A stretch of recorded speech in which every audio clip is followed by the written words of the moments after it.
Meu nome é Maria Carolina, sou atual presidente do Centro Acadêmico de Direito da Universidade Estadual. Eu queria primeiramente agradecer a todos aqui presentes, a comunidade acadêmica e principalmente a professora Gabriela, por topar fazer esse encontro via Meeting. Eu acho muito interessante que a gente possa fazer essa ponte, como o Jonatas falou, já que a gente está em região, estamos em regiões tão distintas, né? A gente está aqui no extremo norte, você está no sudeste, e eu acho que é um tema extremamente interessante, visto que a gente tem um número muito grande de povos indígenas aqui no estado de Roraima.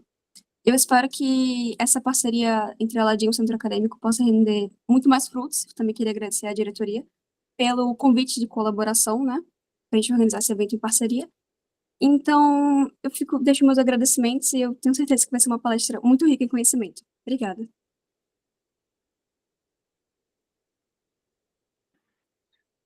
Bem, primeiramente, olá a todas e todos. Da minha parte, eu também gostaria de agradecer primeiramente a professora Gabriela Navarro, agradecer a todos que nos acompanham agora em tempo real, aqui na conferência. Bem, eu faria a apresentação da professora Gabriela Navarro. A professora Gabriela Navarro tem mestrado em Direito pela Universidade Federal de Santa Catarina. Ela é doutora em Direito pela Goethe-Universität Frankfurt am Main, com um período de sanduíche do Max Planck Institute, na Alemanha. A professora também realizou um estágio pós-doutoral na Universidade de Copenhague, na Dinamarca. Enfim, é uma professora de Direito Internacional, professora adjunta da Universidade Federal de Minas Gerais, que com muita honra nos brinda, nessa tarde de sexta-feira, com uma palestra sobre a efetividade da Corte Interamericana em matéria de direitos humanos. Então, em nome da Universidade Estadual de Roraima e em nome da Liga Acadêmica de Direito Internacional da UER, eu agradeço bastante pela sua disposição, professora, e a senhora tem a palavra. Boa tarde a todos e todas. Queria agradecer o convite por estar aqui hoje com vocês. É sempre um grande prazer discutir sobre essas questões tão importantes como a questão de direitos humanos, como a proteção de direitos indígenas. Então, queria agradecer enormemente o convite do Jonatas para estar aqui com vocês, agradecer Fernando, Maria Clara. Bom, a pesquisa que eu vou apresentar hoje é o resultado da minha tese de doutorado, defendida na Alemanha, sob orientação do professor Rainer Hoffmann, e recentemente eu publiquei o livro pela Hart Publishing a respeito dessa pesquisa, né? Como eu vou falar para vocês, antes de falar propriamente sobre a pesquisa, né? Quando eu comecei o doutorado, as decisões da corte sempre eram muito elogiadas, em matéria indígena sempre foram muito elogiadas, né? A corte sempre foi considerada muito, muito progressista e muito avançada no reconhecimento e na proteção de direitos indígenas de forma internacional. Então, ela sempre foi considerada precursora aí no desenvolvimento desses direitos. Mas o que eu particularmente estava interessada era em saber o que aconteceu com essas comunidades depois das decisões. Porque as decisões, elas são de fato um avanço, né? Mas eu queria saber mais propriamente que efeito essas decisões tiveram na vida concreta das populações atingidas. Essa questão da nomenclatura, do que vem depois, isso foi bastante difícil na pesquisa, né? Efetividade é um conceito muito polissêmico, é muito difícil a gente trabalhar com o que significa efetividade, ainda mais em termos de cortes internacionais, né? A gente tem bastante divergência nas cortes internacionais sobre o que é considerado efetividade. Bom, então, essa vai ser a minha apresentação, né? Vou fazer uma introdução, vou falar sobre 3 tipos diferentes de efetividade que eu analisei, para em seguida apresentar as minhas conclusões. Começando, eu vou falar bastante brevemente sobre a Corte Interamericana, até para a gente focar mais aspectos, né, que são mais específicos do caso, né, a Corte Interamericana, ela faz parte da Organização dos Estados Americanos, ela fica sediada em Costa Rica, ela recebe petições da Comissão Interamericana, né, em casos litigiosos, então ela vai receber essas denúncias da comissão, e ela vai ser responsável por julgar violações à Convenção Interamericana de Direitos Humanos e, eventualmente, outras convenções que expressamente reconheçam a competência da Corte. Essa é uma questão bastante importante, porque a Convenção Americana, o Pacto de San José de Costa Rica, ele vai trazer a proteção de direitos individuais, né, e direitos individuais numa perspectiva negativa, então, direitos à liberdade, vida, integridade pessoal, acesso à justiça, né, esse é um aspecto bastante singular da Convenção. E aí aqui a gente já tem algo que é bastante extraordinário, né, como que a Corte vai conseguir proteger direitos coletivos, sociais e culturais de comunidades indígenas, tendo competência exclusivamente em uma convenção individualista, né? Uma convenção que vai trazer aí os direitos negativos, né? A Corte, ela é bastante progressista, não só nos direitos indígenas, mas em geral na sua jurisprudência. Desde o começo do seu posicionamento, a Corte adotou como procedimento a centralidade da vítima. Isso é um aspecto muito importante, né?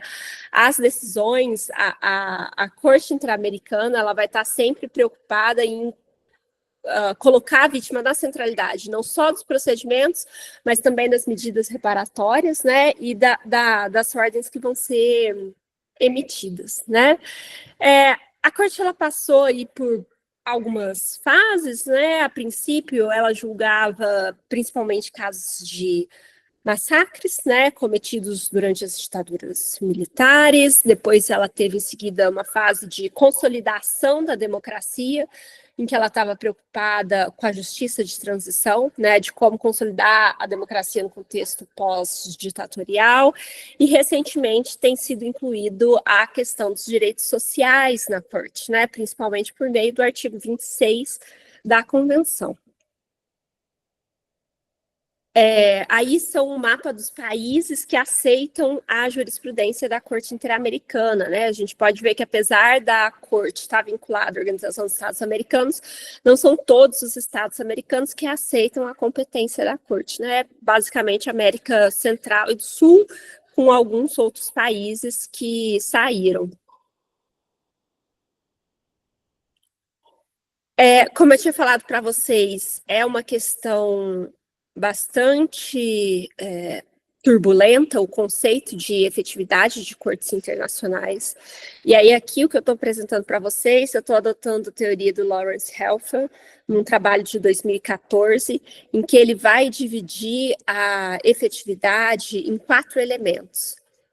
Em primeiro lugar, desenvolvimento normativo, criação de novos direitos, fortalecimento de direitos, interpretação de regras, né? Em segundo lugar, implementação ou cumprimento, que na verdade a implementação ela é um procedimento, né, que leva anos e envolve várias fases, o cumprimento é o número final, né, a estatística final do que é cumprido. Em terceiro lugar, incorporação. E a incorporação significa os países que foram punidos, eles tomam medidas internas para não ser punidos novamente, né? Então, mesmo não tendo sido ordenado pela Corte a adotar outras medidas, o país faz adequações no seu ordenamento interno para não ser punido novamente. E, por fim, a efetividade erga omnes, que é o país nem sequer foi punido ainda, nem sequer teve reconhecido uma violação, mas ele já adota os parâmetros da Corte, seja por meio do controle de convencionalidade, seja por meio de uma atuação legislativa, justamente para que ele não venha a ser punido posteriormente. Só para vocês saberem, esse é um posicionamento específico, a gente tem bastante divergência no direito internacional sobre qual é o conceito de efetividade, né? A gente teve por muitos anos uma equivalência entre efetividade e cumprimento, a gente teve recentemente alguns autores que equivalem efetividade com cumprimento de determinadas funções, e aí o problema vai ser a gente saber quais são as funções das cortes interamericanas, das cortes internacionais, ainda mais no caso da corte interamericana, que é uma corte extremamente única e específica, né? Mas esse foi o critério que eu adotei no meu trabalho para efetividade. Quando a gente fala sobre povos indígenas, é muito importante a gente lembrar que a Corte Interamericana, ela considera equivalentes povos tribais e indígenas, de acordo com a conceituação usada pela Convenção 69 da OIT, que é o documento central em termos de proteção de povos indígenas. Então, a Corte ela tem alguns critérios objetivos, como ser diferente da sociedade majoritária, uma relação com o território, a regulação por direito consuetudinário, mas a Corte considera principalmente a autoidentificação dessas comunidades. Então, a Corte ela vai equiparar comunidades afrodescendentes com comunidades indígenas, né? A gente tem a recente condenação do Brasil, no caso de Alcântara, por exemplo, né, das comunidades quilombolas que foram equiparadas a indígenas para termos da jurisprudência da Corte. Então, o que eu estou analisando aqui nessa apresentação de hoje diz respeito justamente tanto a povos afrodescendentes quanto a povos indígenas, justamente porque a Corte equipara esses dois termos, esses dois povos. Bom, vamos começar falando então sobre desenvolvimento normativo. E no desenvolvimento normativo, eu dividi em dois momentos. Em primeiro lugar, desenvolvimento de direitos. Em segundo lugar, desenvolvimento de reparações, né? Começando então pelo desenvolvimento de direitos. A Convenção Interamericana protege no artigo 21 o direito à propriedade, né? Exclusivamente propriedade, não existe nenhuma menção à propriedade coletiva. A Corte ela faz uma expansão interpretativa, usando o princípio pro persona e o princípio da centralidade da vítima, e a interpretação da Corte é o seguinte: povos tradicionais têm uma relação muito única com seu território, uma relação de indissociabilidade para assegurar a sobrevivência. Então, se você quer assegurar a sobrevivência de povos tradicionais, você precisa assegurar o direito ao território. Isso significa que, para povos tradicionais, o conceito de propriedade do direito civil, né, o conceito de um título reconhecido pelo Estado, não interessa tanto para povos e comunidades tradicionais. O que você precisa fazer é proteger a relação intrínseca entre os povos e esse seu território. Então, e aí a Corte, então, ela vai equiparar a proteção de um direito de propriedade com o artigo 21 com a posse ancestral por povos tradicionais do seu território. Perceba a relevância disso, né? A Corte equipara a propriedade com a posse, né? O que os povos indígenas vão precisar provar é apenas a relação que eles têm com aquele território, independente da existência ou não de títulos. E aí a Corte vai ordenar que os estados passam a ter obrigação de fazer delimitação, demarcação, titulação e saneamento dessas terras indígenas. Saneamento no sentido de desintrusão de invasores, né, de retirada de terceiros que não sejam indígenas que estejam lá. Além de proteger a propriedade, né, dessa questão mais de demarcar, né, de ter as fronteiras claras, a Corte vai ordenar também a proteção aos recursos naturais, justamente porque, para povos tradicionais, esses recursos naturais são indispensáveis para a sobrevivência. Então, se o Estado quiser explorar recursos naturais dentro do território indígena, ele pode, mas ele precisa respeitar uma série de garantias, que são elas: direito à consulta, livre, prévia e informada, realizada de boa-fé, participação nos benefícios obtidos pela exploração desses recursos naturais, estudos de impacto ambiental e não colocar em risco a sobrevivência da comunidade. Então, a Corte já analisou casos de mineração em terra indígena, de desmatamento para venda de madeira, de exploração de petróleo em terras indígenas. Em todos esses casos, essa foi a decisão da corte, né, de que eventualmente você pode explorar recursos naturais dentro de territórios indígenas, desde que essas medidas sejam cumpridas. A corte decidiu também pelo acesso à justiça, né? As comunidades precisam ter mecanismos para assegurar esse direito à propriedade, então, seja judicialmente, administrativamente, o Estado precisa assegurar. Isso inclui, inclusive, o reconhecimento da personalidade jurídica das comunidades, né? A corte reconheceu que as comunidades precisam ser reconhecidas internamente como pessoa jurídica.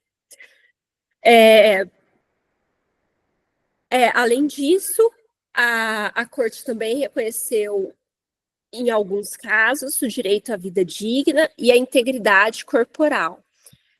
O que isso significa? O direito à vida digna, ele significa a expansão do direito à vida previsto na Convenção, ou seja, não é só o direito de não ser morto, não é só um direito negativo, mas sim o direito a que o Estado ofereça mecanismos prestacionais para me garantir uma vida digna, né? Como fornecimento de água, alimentação, moradia, vida digna. Isso aconteceu em 3 casos contra o Paraguai, né? Mais recentemente, a corte vai mudar essa classificação do direito à vida digna, que vai ser substituído pela aplicação do artigo 26, com reconhecimento da justiciabilidade direta dos artigos dos direitos sociais por meio do artigo 26.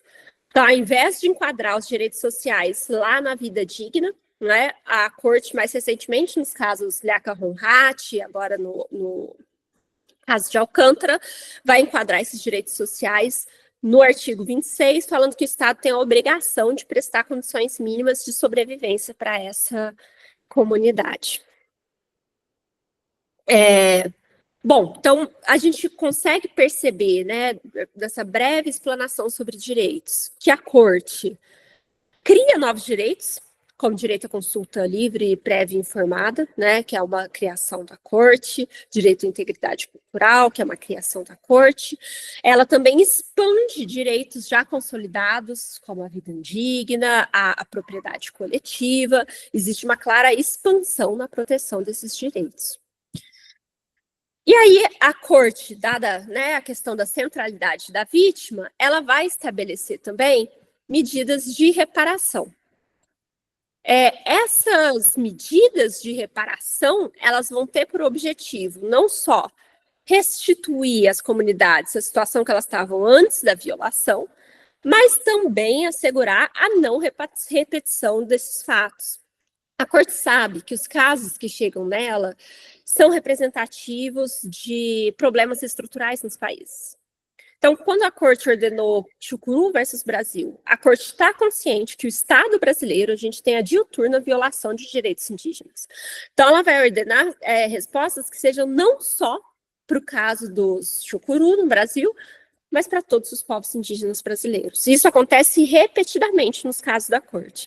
Então, ela vai ordenar as medidas de restituição, são sempre em relação à terra, né? Entrega formal das terras, a delimitação, retirada de pessoal invasor, no caso de uso de recursos naturais, realizar a consulta livre, prévia e informada, mas a corte também vai ordenar medidas de não repetição, para que casos como esse não aconteçam novamente. Quais são exemplos de medidas de não repetição? Oferecimento de cursos sobre direitos indígenas, adoção de determinada legislação, de uma legislação sobre demarcação de terras, reconhecimento de personalidade jurídica, né? Isso. A corte, ela vai ordenar, nos casos em que a gente teve morte de pessoas envolvidas, principalmente assassinato, a corte ordena também as medidas de investigação e sanção, né? Então, sempre que a gente teve o reconhecimento pela corte do assassinato de alguém, a corte ordena aí essas medidas de investigação e punição dos envolvidos. Em todos os casos, a corte ordenou também medidas de compensação financeira. Então, é claro que as violações que a gente está falando de direitos humanos Não são violações que você consegue monetariamente saber o que é, né? A morte de um rio, quanto vale, né? A destruição da floresta, que é considerada uma entidade, como é que você valora isso? Mas ainda assim a corte ordena reparações por danos materiais e morais, a fim de que essa comunidade consiga se recuperar, né? Por fim, a Corte ordena também as medidas de satisfação. As medidas de satisfação, elas têm um conteúdo não monetário, mas elas buscam, de alguma forma, tentar atenuar o dano. Elas podem ser publicação da sentença em rádio, jornal, tradução da sentença para a língua indígena local,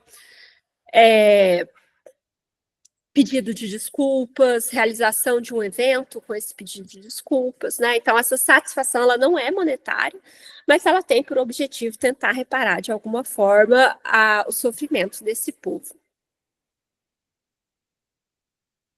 Aqui eu trouxe para vocês alguns gráficos, só para vocês terem uma noção mais ou menos, né, da quantidade, do tipo de ordens de reparação que foram emitidas. A gente pode ver que restituição, ela tem um aspecto muito central na corte, obviamente porque a terra, né, o território é central para os povos indígenas. Então, repetindo essa centralidade dos territórios, a restituição tem essa medida central, né? Mas as medidas de não repetição também estão presentes aí em grande número nesses casos. Bom, passamos então para implementação, né? E aí, a minha pesquisa sobre implementação, eu pesquisei não só dados de cumprimento, né, estatísticas sobre como essas medidas foram cumpridas, mas também eu investiguei por que alguns países cumprem, outros países não cumprem, né? Eu tentei identificar quais eram os fatores que fazem com que um país cumpra essas decisões. Aqui nesse gráfico, vocês conseguem ver, e esse gráfico ele é bastante pessimista. Em vermelho, a gente tem descumprimento, em verde, cumprimento, em azul, cumprimento parcial. Então, a gente consegue ver claramente que a gente tem 60% de descumprimento das medidas da corte, né? Aí, quase 30% de cumprimento e 10% de cumprimento parcial. Isso significa que os países repetidamente descumprem as medidas da Corte Interamericana. De todos os casos, de todos os 13 casos em que a Corte ordenou medidas de reparação em casos indígenas, só um até hoje foi fechado devido ao cumprimento, que é o caso Mayagna Avestin, que foi o primeiro caso decidido pela Corte. Então, a gente tem um descumprimento muito reiterado dessas medidas, né? Os estados, eles não cumprem integralmente as medidas de reparação. Essa seria uma percepção extremamente pessimista para a gente falar, bom, então não está funcionando, né? Só que não é bem assim. Por quê? Todos os estados cumpriram, pelo menos, com algumas medidas. Então, todos os estados reconhecem a decisão da corte e tentam fazer alguma coisa para cumprir, né? Em geral, as medidas que são mais fáceis, elas são cumpridas rapidamente, prontamente pelo estado. Publicação de sentença, realização de evento, pedido de desculpas, esses são feitos muito rapidamente. Mesmo a compensação, né, como vocês podem ver no gráfico, a compensação, em geral, ela é paga, né? Os estados pagam a compensação. O que os estados vão ter dificuldade de efetivar são as medidas de restituição, né, que tem aí quase pouco mais de 70% de descumprimento. As medidas de não repetição raramente são cumpridas, né, quase 90% de descumprimento. E reabilitação e obrigação de investigar. Bom, então, tendo em vista esse cenário, eu tentei identificar por que os estados cumprem as medidas, né? Quando o estado decide, vou cumprir essa medida, não vou cumprir aquela. Vou fazer um pouco, mas não vou fazer tudo. Eu tentei entender por que isso acontece nos casos indígenas. E essa é uma pesquisa que ela é muito importante, porque isso pode auxiliar outros povos indígenas para obter o cumprimento das suas medidas, né? Eu identifiquei 3 elementos, né, o que eu classifiquei como elementos bloqueadores. Se estiver presente, o país não cumpre, não vai cumprir de jeito nenhum. Restritivos, em que a gente tem alguma dificuldade para cumprir, e facilitadores, algumas medidas que vão facilitar aí o cumprimento dessas medidas. Em relação a bloqueadores, eu identifiquei isso no caso do Suriname. O Suriname é um caso bastante específico, né? Ele foi condenado em 3 casos por violação de direitos indígenas. Só que o atual presidente, até pouco tempo, presidente do Suriname, havia sido ditador durante a ditadura. Inclusive, um dos casos que a corte emitiu, que é o caso Moiuana, é o caso de um massacre ordenado quando essa pessoa era ditadora do país. E aí ela volta e ela assume como presidente. Então, obviamente que não existe uma intenção desse governo atual de cumprir, né? Então, a corte tentou diversas formas, tentou fazer visita, audiência, mas o Estado está totalmente indisposto a cumprir com essas decisões. Agora, a gente tem algumas medidas restritivas que, muito embora elas não vão impedir, elas podem dificultar o cumprimento, né? Uma medida restritiva é, por exemplo, se as medidas forem amplas demais. A gente tem nos casos do Paraguai, né, em que a corte reconheceu o direito à vida digna, em que a corte ordena prestação de serviços básicos. O que é serviços básicos? Né? Aí o Estado vai lá e instala um tanque de água na comunidade. Já é suficiente? Não é. Um tanque para quantas pessoas? Qual a qualidade da água? Né? Então, as medidas elas não podem ser amplas demais. Por outro lado, as medidas também não podem ser específicas demais, né? Elas têm que ser um meio termo entre deixar detalhes para a gente saber como elas vão ser cumpridas, ao mesmo tempo em que elas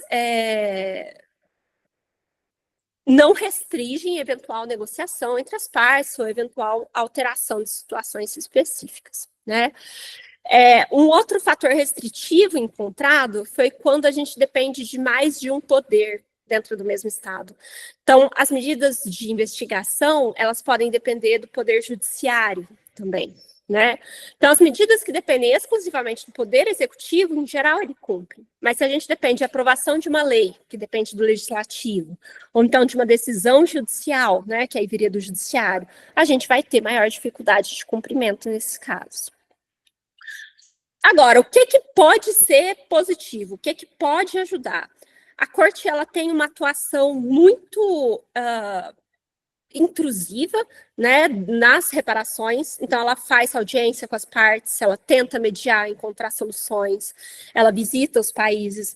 No caso do Paraguai, quando a corte visita o país, cerca de 13 anos depois que a corte tinha sido emitida, a comunidade Yaquiaxa estava exatamente vivendo as mesmas condições de antes da decisão, que eram condições deploráveis, em barracas de lona, que eram alagadas na época da chuva, sem acesso à água, alimentação, moradia, educação, saúde, nada, sem acesso a nenhum serviço básico. Quando a corte visita a comunidade, é a primeira vez que os encarregados do cumprimento da decisão dos paraguaios visitam a comunidade também. Então, você tinha órgãos indigenistas, órgãos de saúde, que nunca tinham visitado aquela comunidade. No dia seguinte da visita da corte, é implantado tanques de água para abastecimento da comunidade. Justamente porque eles viram a situação que estava a comunidade e foram prontamente fornecer água para eles, né? Então, essa atuação muito positiva da corte, ela tem efeitos muito grandes no sentido de promover aí o cumprimento, né, por meio de visita, audiências, pedindo relatórios, né, isso pode facilitar. Um outro fator, e esse é um fator bastante novo, bastante interessante, é tornar empresas como parceiros de cumprimento. Falei para vocês que o Suriname não cumpre, né, as decisões. No caso Kalina e Locono contra o Suriname, era uma empresa privada que estava explorando alumínio na terra indígena e causou um desmatamento gigantesco. Na corte, a decisão diz que a empresa deve reparar o dano sob supervisão do Estado. Mas a empresa seria responsável por fazer a reparação desse dano. E a empresa cumpriu. né? Então, essa era uma medida que, se ficasse a cargo do governo do Suriname, provavelmente não faria, mas a inclusão de uma empresa como parceira de cumprimento auxiliou. A empresa queria obter um certificado um selo de empresa verde, né? Por isso que ela estava interessada em cumprir essa decisão. Bom, analisado, então, o cumprimento, eu passei para analisar incorporação. E aí, em incorporação, eu queria ver, depois que a decisão saiu, o que mudou dentro do país, né? Vou falar específico aqui do caso brasileiro. Se vocês tiverem curiosidade de incorporação em outros países, a gente pode conversar, mas aqui eu queria falar especificamente do caso brasileiro, e isso é muito interessante, porque Chucuru versus Brasil é de 18, que é o mesmo ano que assume o governo Bolsonaro, que é assumidamente contra a pauta indígena, que tinha dito abertamente que não ia demarcar mais nenhum centímetro de terra indígena. Então, a gente teria uma expectativa de que essa decisão não seria cumprida e que a gente não teria muito impacto disso no Brasil. Mas o que acontece?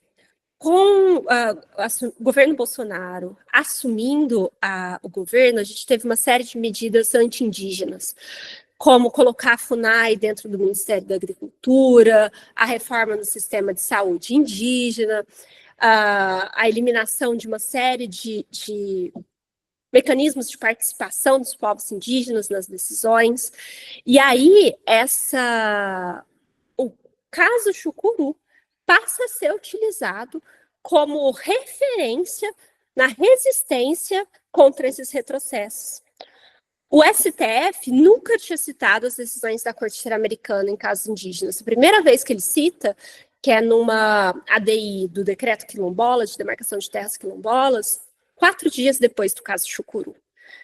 Então, e a partir dali, a partir de 18, o STF passa a usar repetidamente a jurisprudência da Corte Interamericana para proteger os direitos indígenas, inclusive na decisão recente do marco temporal, né? Ou então na DPF do caso da Covid, no caso Yanomami. Então, a jurisprudência da Corte Interamericana passa a ser utilizada pelo STF na proteção dos direitos indígenas em relação aos retrocessos que estavam sendo colocados.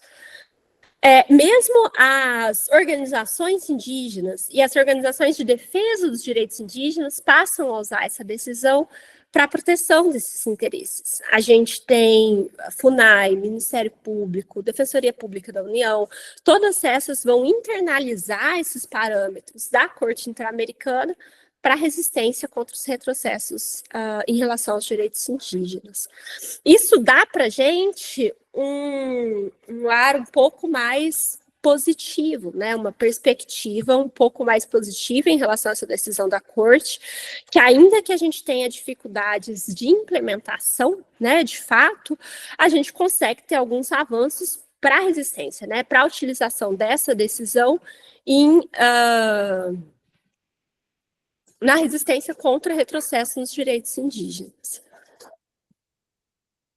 Bom, é isso, né? Então, de certa forma, nas conclusões, a gente tem que a efetividade da Corte, ela varia de acordo com o país e de acordo com o momento. Então, às vezes, ela pode ser parcialmente efetiva agora e depois piora, mas depois melhora, que é o caso do Suriname. O Suriname cumpria muito bem as decisões da Corte. Quando assumiu o novo presidente, parou de cumprir. Já falou que não vai cumprir, que é contra. Mas, eventualmente, pode ser que mude o governo, muda também a efetividade da Corte, né? A efetividade, ela não pode ser medida com cumprimento, né? A gente tem uma série de outros efeitos para ser considerados além do comportamento, além do cumprimento, como é o caso da incorporação, né? Mas a gente também não pode ignorar o que significa esse cumprimento lento e parcial. Eu falei para vocês da comunidade Yaquiaxa, que está há cerca de 20 anos morando na beira da rodovia, nas condições mais precárias que eles estavam antes da decisão. Então, a Corte precisa criar mecanismos para tentar efetivar melhor o cumprimento das suas decisões. E, por fim, um dos aspectos mais interessantes, principalmente desse caso com o Brasil, é muito importante a gente ter o diálogo da corte com os atores domésticos, e a corte sabe disso, né? A corte visitou o Brasil, encontrou com uma série de grupos para falar sobre a sua jurisprudência, sobre a importância dessas questões.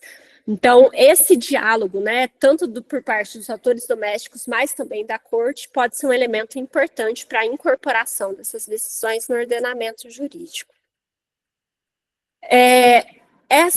A minha apresentação, ela não considerou as decisões mais recentes, né, como o caso de Alcântara, por exemplo, justamente porque é bem recente, né, e aí a corte ainda teve essa virada no Liaca Ronhat, né, para passar a reconhecer os direitos sociais através do artigo 26, mas de forma geral esses aspectos se mantêm. Então, queria agradecer mais uma vez o convite para estar aqui. Eu estou totalmente aberta à pergunta. Eu tentei fazer uma apresentação menor para que a gente pudesse conversar mais nas perguntas. Então, se qualquer um tiver alguma pergunta, pode fazer. Estou à disposição para responder. Obrigada. Obrigado, professora. Quem tiver aí a intenção de participar, pode levantar a mão aí, que a gente vai fazer a filazinha, vai seguir a ordem.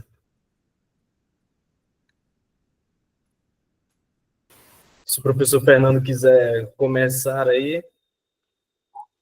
Bem, para deixar o pessoal desinibido, então, eu começaria fazendo um questionamento à professora. A professora, ficou claro para mim que esteve fora do seu escopo medidas provisórias, né? Você analisou mais medidas, né?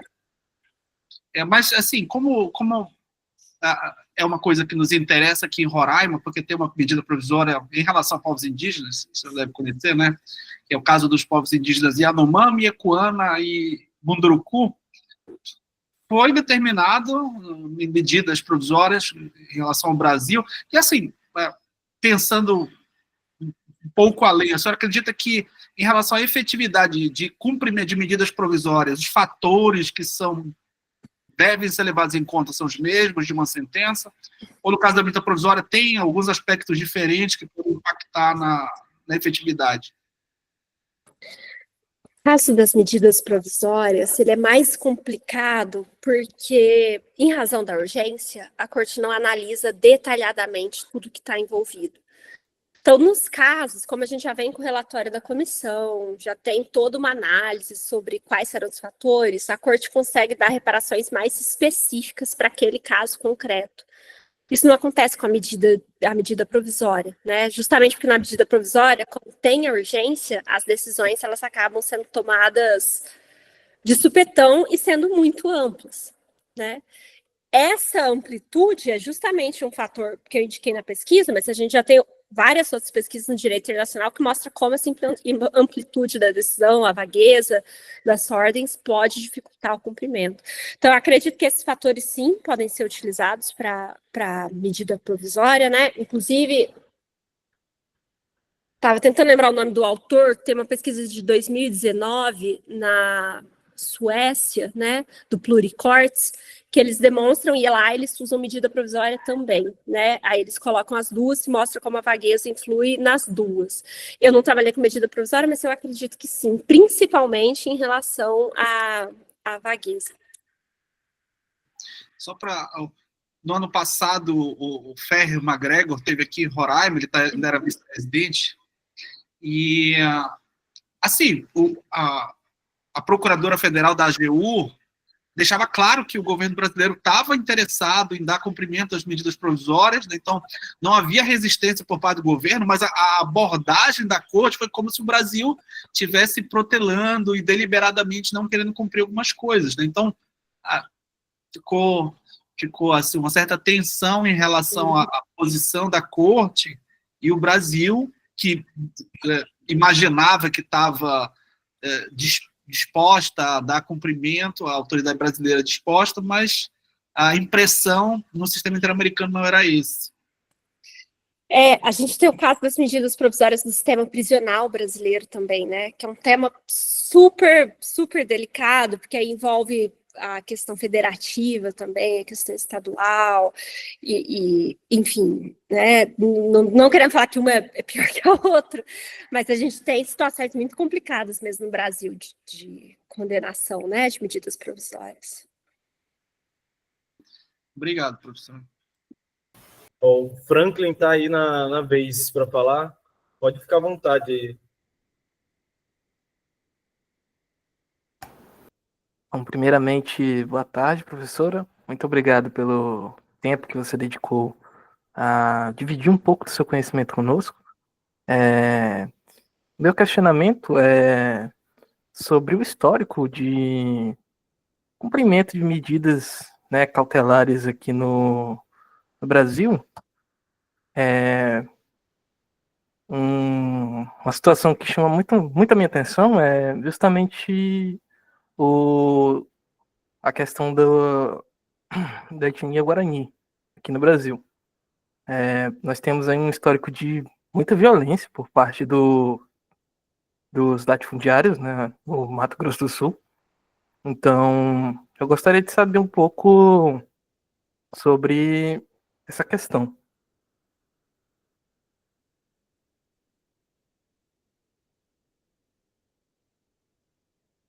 O seu microfone está mutado, professora. Ótimo. Como eu já tinha dito para o professor Fernando, as medidas provisórias não foram objeto do meu estudo, né? Eu trabalhei só com as decisões finais, né, de reconhecimento de violação. Mas os parâmetros que a Corte tem colocado, eles se aplicam todos para o caso Guarani também. Então, muito embora a gente não tenha uma decisão de mérito no caso Guarani, os parâmetros colocados pela Corte também se aplicam, né? Especialmente essa questão do saneamento da terra, né? Da necessidade de desintrusão e proteção do território, inclusive contra terceiros invasores. Essas questões, isso é inclusive uma conclusão parcial do trabalho, de que nem tudo a gente vai resolver pelo direito, né? Porque a gente tem esses mecanismos jurídicos, é claro que as decisões da Corte são muito importantes, e a forma como a gente aplica e como a gente judicializa faz parte de uma litigância estratégica, mas a solução para conflitos com povos indígenas não está exclusivamente no direito, né? De forma que, e aí o caso dos Guarani, ele é muito exemplar disso, né? Apesar de ter a ordem da Corte, a jurisprudência é muito clara sobre o que o Estado deve fazer, o Estado brasileiro já conhece o que ele deve fazer, justamente porque ele já foi condenado, né? Mas não é uma questão puramente jurídica, né? E aí a gente está falando principalmente do envolvimento de questões econômicas muito fortes, né? E de questões sociais muito delicadas envolvidas também, né? Muito obrigado, professora. Eu acho que agora é minha vez. Eu só queria, para colaborar, né, para vir em algum outro aspecto do tema, eu queria saber da senhora o que a senhora acha da gravidade das possíveis sanções, né, aplicáveis ao descumprimento dessas medidas, porque a gente percebe que não tem muita repercussão, assim, se um Estado descumpre ou não. Então, eu queria saber se tem alguma forma de sanção econômica ou internacional a esses países que descumprem as decisões da Corte nesse quesito dos indígenas, porque a gente tem a Convenção 69, que é ratificada aí por vários países, então, em tese, todos esses países deveriam cumprir essas decisões de pronto, né? Mas não é o que acontece. Eu queria saber o que a senhora acha que se pode ampliar aí o debate. Jonatas, essa é uma excelente pergunta, né? E isso é uma questão bastante frágil do sistema interamericano, na verdade, de sistemas regionais de direitos humanos como um todo. O que a Corte Interamericana tem pelo não cumprimento, a Corte pode denunciar o não cumprimento para a Assembleia da OAS, da Organização dos Estados Americanos. Então, o principal mecanismo que a Corte tem é só mandar para a Assembleia Geral falando, olha, esse país não cumpriu. E aí a Assembleia, eventualmente, pode decidir ou não aplicar determinada sanção. Ela fez isso em pouquíssimos casos, nos casos indígenas isso nunca foi feito. O Suriname foi discutido, né, assumir esse posicionamento, então os juízes da Corte questionaram se era o caso ou não, decidiram que ainda não era o caso, né, que tinha que esperar um pouco mais para fazer essa denúncia. Agora, o que é uma questão bastante interessante? Em alguns casos, a gente tem influência de mecanismos financeiros, de bancos, favorecendo o cumprimento. No caso do Mayag Navastingni, que é o único caso cumprido, a Nicarágua, o Banco Mundial disse para a Nicarágua que só ia liberar o empréstimo de bilhões de dólares se ela cumprisse a Avastingni. E ela cumpriu. Ela criou uma lei para fazer demarcação de terras, demarcou 97% das terras indígenas nacionais, demarcou a Avastingni, assim, isso foi prontamente. Porque o Banco Mundial não só falou que só ia liberar o empréstimo se tivesse cumprimento dessa decisão da Corte, mas também financiou, né, esse processo de demarcação de terras. No caso do Paraguai, a gente tem uma série de organismos internacionais que também auxiliam com financiamento do cumprimento dessas decisões contra o Paraguai. Então, a gente tem aquela a FAO, da alimentação, o Unicef, né, do ponto de vista das crianças. A gente tem outros órgãos da ONU que estão tentando fazer com que o Paraguai implemente essa decisão. Então, a imagem, né, que a gente tem para a Corte Interamericana é de um tigre sem dentes. Parece assustador, mas não vai te morder. Né? Se te morder, não vai te machucar. Então, esse é um ponto bastante sensível, mas, em geral, e é isso que é interessante, mesmo não tendo esse mecanismo de o que fazer quando um país descumpre, os países cumprem. Um pouquinho. Eles querem, pelo menos, fingir que eles estão preocupados. Então, eles pagam a compensação, publicam a decisão. Então, isso que é interessante, né? Apesar de não ter esses mecanismos coercitivos, né? A espada ou a bolsa, né? Como a gente fala, os países cumprem. Tudo bem? Então, chega a ser, eu acho que o que mais influencia é a imagem internacional do que, de fato, o cumprimento, né, efetivo da decisão. Então, obrigado, viu, professora? Eu acho que quem está na vez agora é o Henrique. Pode ficar à vontade. Boa tarde, professora, tudo bem? Tá dando de ouvir? Professora, eu pegando um gancho dessa pergunta do Jonatas, porque era basicamente o que eu ia perguntar, diante de governos onde claramente eles são totalmente contra qualquer aceitação de alguma sanção da Corte Interamericana, o que a gente pode fazer para, assim, puxando um pouco dessa questão que a senhora já respondeu, mas o que a gente pode fazer para dobrar a efetividade diante daqueles 4 elementos que a senhora citou no início da palestra? Mas como dobrar essa questão? Porque a gente vê que às vezes não é o suficiente. Então, se a gente já sabe que às vezes não é o suficiente, aí pega um governo que é totalmente contra, o que fazer diante dessa problemática? Porque a gente já tem uma barreira, que é o não cumprimento. E aí surge outra barreira, que é o total preconceito do governo em relação a essa questão. O que fazer?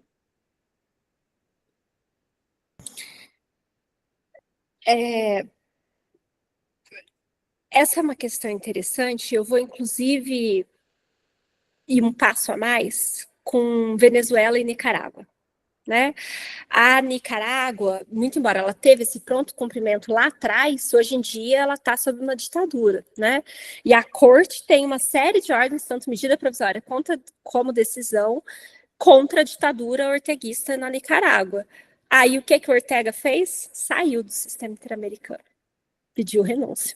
É o mesmo caso da Venezuela. A Nicarágua, inclusive, teve um ano, acho que foi 2020, 2021, que metade das medidas cautelares ordenadas pela comissão era da Nicarágua. Você vê a gravidade do sistema e como as pessoas do país realmente acreditavam que o sistema resolveria, né?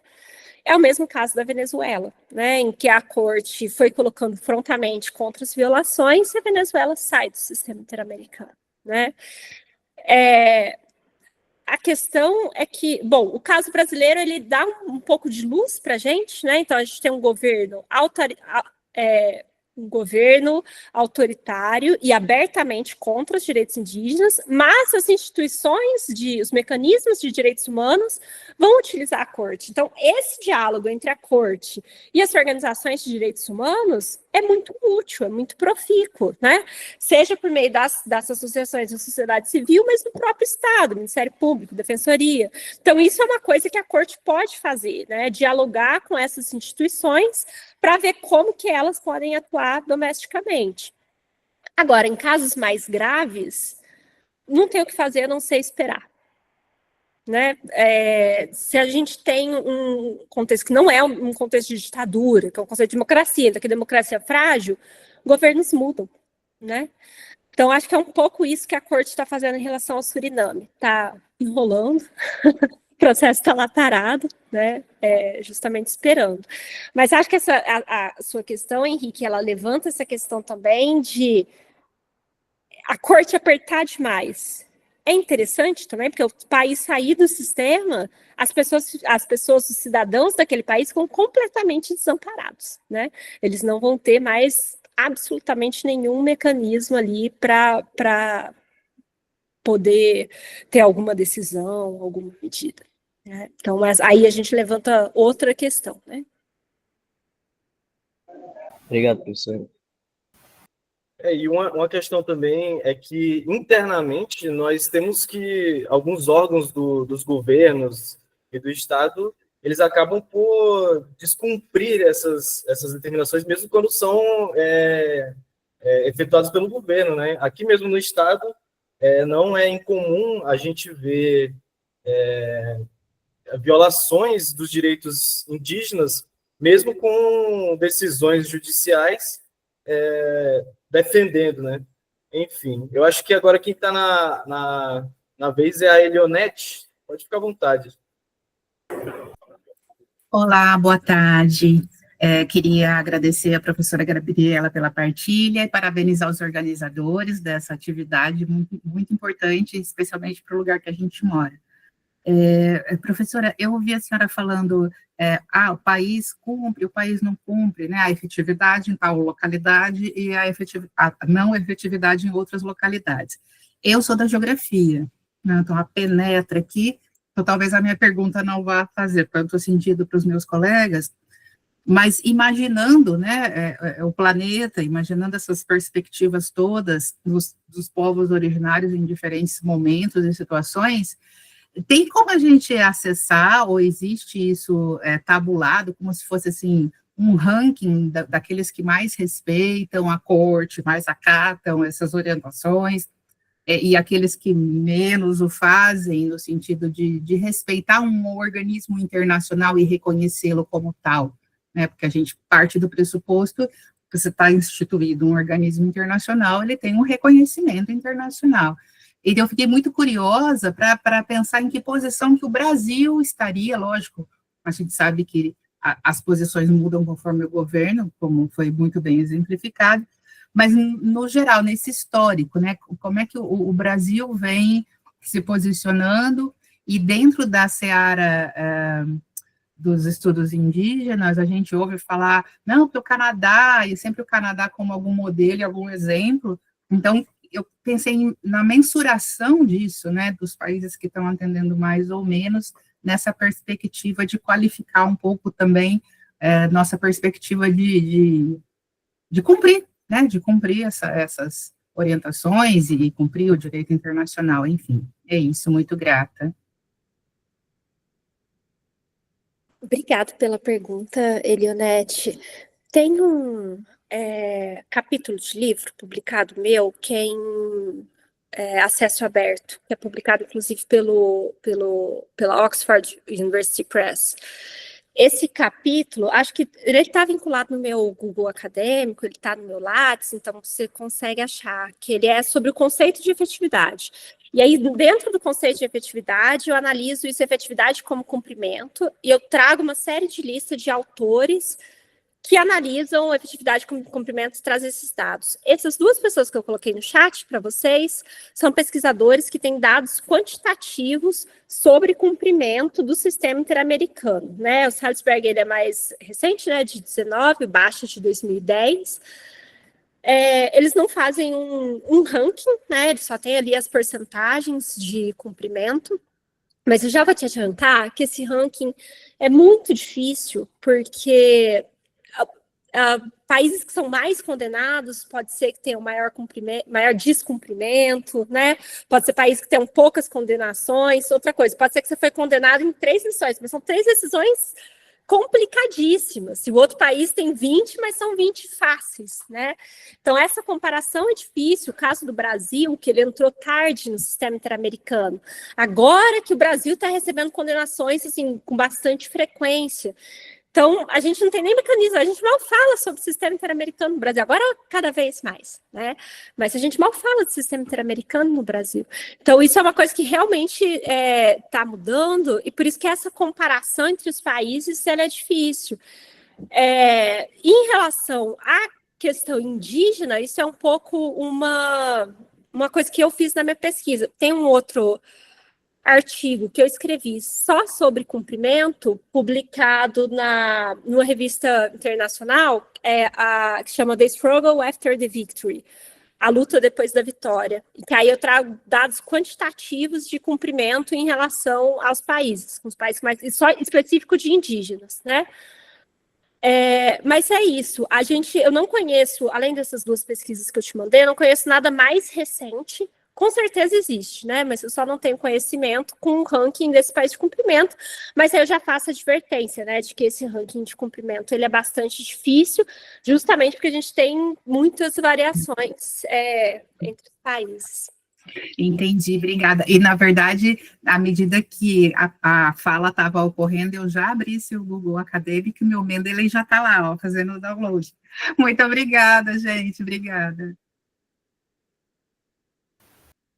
Então, pessoal, mais alguém aí? A Ana estava com a mão levantada, né? Acho Pois que ela levantou, abaixou, não sei se ela está em dúvida. Ela levantou e abaixou aí. Eu abaixei porque falaram tudo que eu ia perguntar hoje. Mas agora já te perguntaram. Basicamente, uma das coisas que eu observei de mais interessante é quando você começou a falar da questão da Convenção da OIT 169, né, da Organização do Trabalho, em questão, ao mesmo tempo que o Brasil se declara uma referência de cumprimento de direitos humanos, no caso Chucuru, a gente tem um descumprimento claríssimo dessa adoção da OIT, né? A gente pode ver um caso muito presente, inclusive no estado de Roraima, a questão que eu até cheguei a conversar com você. Eu sou aluna da Gabriela, faço uma disciplina com ela, e eu estou escrevendo um trabalho com ela sobre a questão da Raposa Serra do Sol. E a gente consegue enxergar isso muito claramente, porque a questão da demarcação da terra indígena Raposa Serra do Sol, que atribui diversos povos, o Apixana, Yanomami, enfim, Macuxi. Ao mesmo tempo em que o STF determina essa demarcação de terras indígenas, a gente tem uma imposição muito clara de uma série de condicionantes em que o Estado ele impõe esses povos indígenas, sim, ao mesmo consultá-los, por meio da consulta livre, prévia, informada, que eles deveriam realizar, de qualquer forma, todos os povos indígenas que eles fossem demarcar. Então, basicamente, de maneira bem resumida, o STF pega e fala, beleza, vamos demarcar essa região, mas nós vamos admitir a entrada de quem quiser, e vocês vão poder construir estradas, vão poder adentrar, inclusive, a questão do garimpo, enfim. Então, eu achei uma ideia muito contraditória. O Jonatas roubou minha pergunta, mas é isso. Não foi uma pergunta exatamente, foi mais um assunto para trazer ao debate.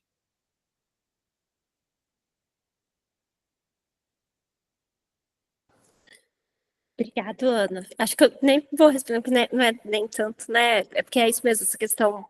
O governo, repetidamente, a questão da consulta é super delicada, né? A gente não tem nenhuma regulamentação, ninguém faz consulta, cada um faz de um jeito, né? O caso de Belo Monte está aí, né? Nem falei de Belo Monte, que é um caos, né?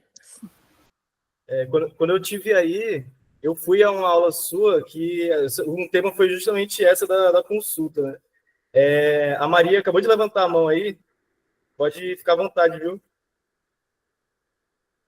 Boa tarde, professora, novamente. Eu queria questionar uma coisa mais sobre a sua opinião pessoal, sobre a questão do desenvolvimento normativo, sobre a expansão de direitos, o papel da Corte Interamericana.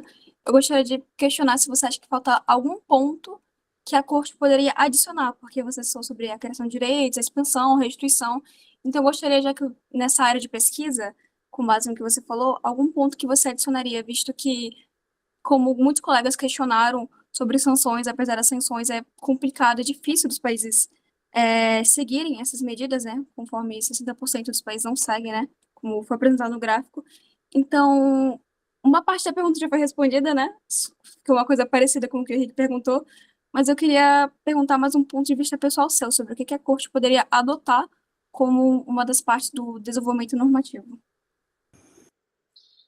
Tem uma questão que isso eu falei na tese, a tese foi defendida em 21, né? Que é a ausência do elemento de discriminação racial. Porque quando você equipara indígenas e quilombolas, você trata todo mundo como se fosse tudo, e você acha que uma solução vai servir a todo mundo. E em relação a quilombolas, na verdade, povos tribais, né, comunidades afrodescendentes, você tem peculiaridades raciais que são muito importantes de serem tratadas. Tem um caso que é o do Rio Cacarica, que é um caso de massacre na Colômbia, em que as comunidades exigiram esse reconhecimento de discriminação racial e a corte recusou. Então, eu já tinha apontado no trabalho a importância do reconhecimento do artigo 24, né, que é a vedação à discriminação. No caso do Alcântara, pela primeira vez a Corte reconheceu. Então, a Corte reconheceu que o que os quilombolas de Alcântara sofrem não é exclusivamente uma questão de território, mas é uma questão de racismo. E aí o Brasil é condenado, inclusive, por violação do artigo 24, que é a discriminação racial. Tem um outro aspecto que a Corte também é bastante frágil, que diz respeito a defensores de direitos humanos. Em quase todos os casos, defensores de direitos humanos sofreram ameaças, a gente tem casos de assassinatos, né? Olha o caso Chucuru.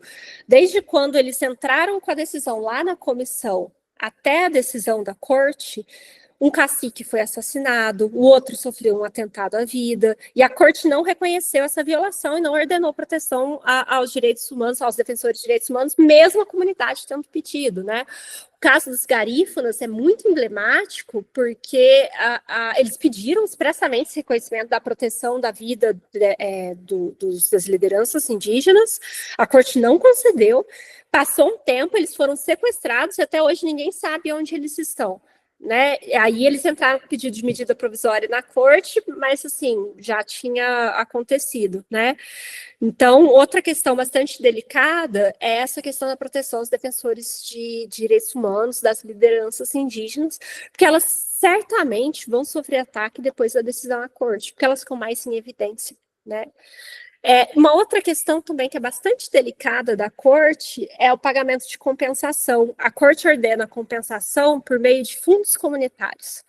Ela não decreta a entrega do dinheiro na mão da comunidade.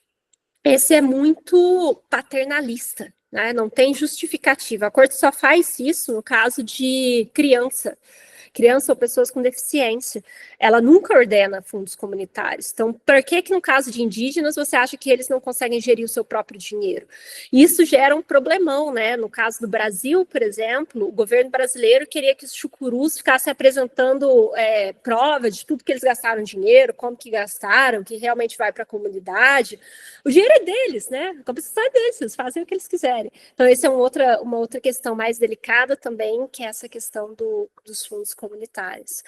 Acho que é isso, assim, tem coisas para melhorar, acho que essas são as principais, né, mas acho que é isso. Obrigada. Obrigada, professora. Mais alguém aí quer participar, quer expandir aí o debate? Acho que agora já foi. Então, professora, acho que caminhando para os finalmente, né? Agora são 4h16 no horário daqui. Gostaria de agradecer novamente a senhora pela participação, dispor esse seu horário aqui para a gente, foi muito importante. E agradecer a todo mundo que participou aí.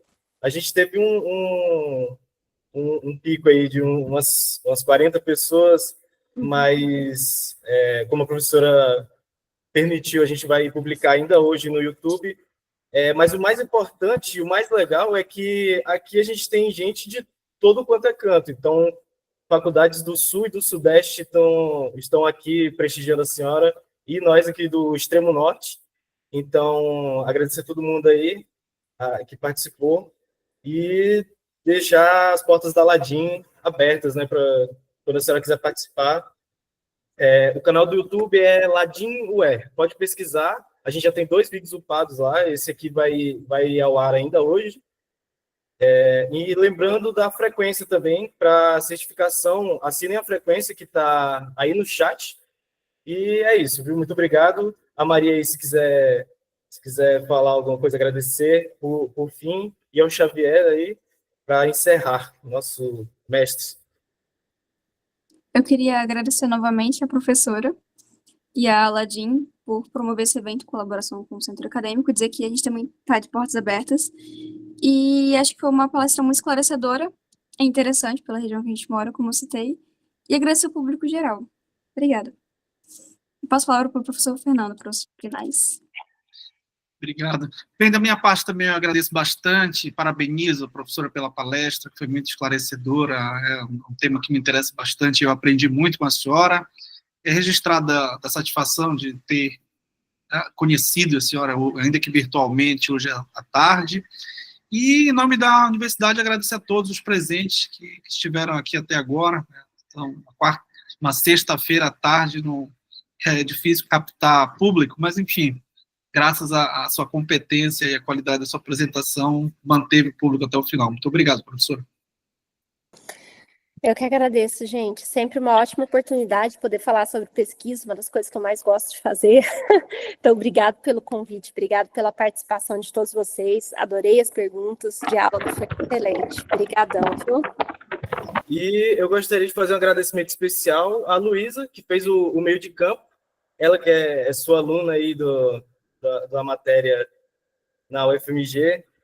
Eu fui, inclusive, quando eu fui visitá-la mês passado, e gostei muito, inclusive, da sua aula. Então, eu gostaria de deixar aqui esse agradecimento especial para ela. Muito obrigado por ter feito esse meio de campo. Obrigado, viu, gente? Tchau, tchau, gente. Até mais. Tchau, tchau. Até mais, pessoal.